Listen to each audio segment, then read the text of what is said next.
बिस्मिल्लाहिर्रहमानिर्रहीम. अस्सलाम वालेकुम. नमस्ते. मी रत्नागिरीतून रियाज नाकाडे. रत्नागिरी नगर परिषदमध्ये निवडून येणाऱ्या, मग ते नगर अध्यक्ष असो किंवा नगरसेवक असो, मी सर्वांना सांगू इच्छितो की जनता आपल्याला का निवडून देते.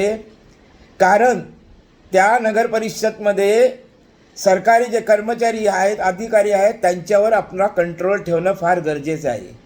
त्यांच्याकडून जनतेची कामे कशी करून घ्यायची ह्यासाठी जनता आपल्याला निवडून देते. ही गोष्ट पहिल्यांदा लक्षात ठेवावी. ते छोटे मोठे पगारवाले नाही, त्यांना 60, 70, 80 हजार रुपये पगार आहे आणि तो जनतेच्या खिशातून तो पगार जातोय. तुमचा काम एवढा आहे की त्यांच्याकडून परफेक्ट कामे करून घेणे. साधा जन्म दाखला जरी जनता काढायला जाते त्यांच्याकडे, ते आजच्या तारखेला ते 1 महिन्याचा टाईम देतात. आपल्याला माहीत आहे, 1 महिन्यानंतर या म्हणतात, सरळ सांगतात. कारण त्यांच्यावर कोणाचा कंट्रोलच नाही आहे. ते कंट्रोल तुम्हाला ठेवायचं आहे. नंबर दुसरी गोष्ट, लोक कराची पावती भरायला जातात, म्हणजे म्युन्सिपाल्टीला स्वतःचे पैसे भरायला जातात, ते भरून घेण्यासाठी पण त्यांची नाटकं चालू आहेत. तुम्हाला माहीत आहे, हे गोष्ट सर्व इझी झाले पाहिजेत. पाण्याची पावती एकदम इझी भरून घेतली पाहिजे लगेचच. हे लोक त्याच्यावर लक्ष देत नाही, जे अधिकारी आणि कर्मचारी. ह्यासाठी जनतेने तुम्हाला निवडून दिलेलं आहे. आणि सर्वात महत्त्वाची गोष्ट, जे स्वतःचे फ्लॅट आहे किंवा दुकान गाले तर ठीक आहे, आणि जे लोकांनी भाड्याने ठेवलेले आहेत त्यांच्यावर डब्बल टिब्बल जी कर पावती मारतात त्याच्यावर लक्ष देणे.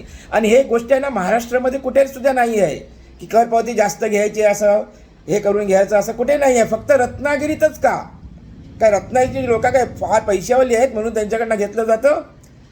म्हणजे डबल टिबल कर सांगून मग तो अधिकारी कर्मचारी मांडवली करून पैसे घेतात. ह्या गोष्टीला कुठेतरी हे बसला पाहिजे, गरजेचं आहे.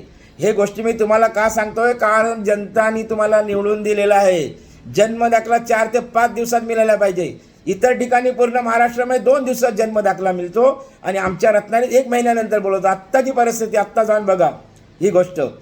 बाकीचे प्रश्न तर आहे ते सोडा, पण मूळ महत्त्वाचे जे प्रश्न आहेत जनताचे ते तुम्हाला सोडवणं फार गरजेचं आहे.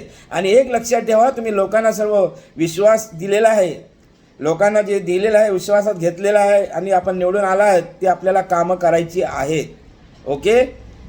जय हिंद, जय महाराष्ट्र, जय रत्नागिरी.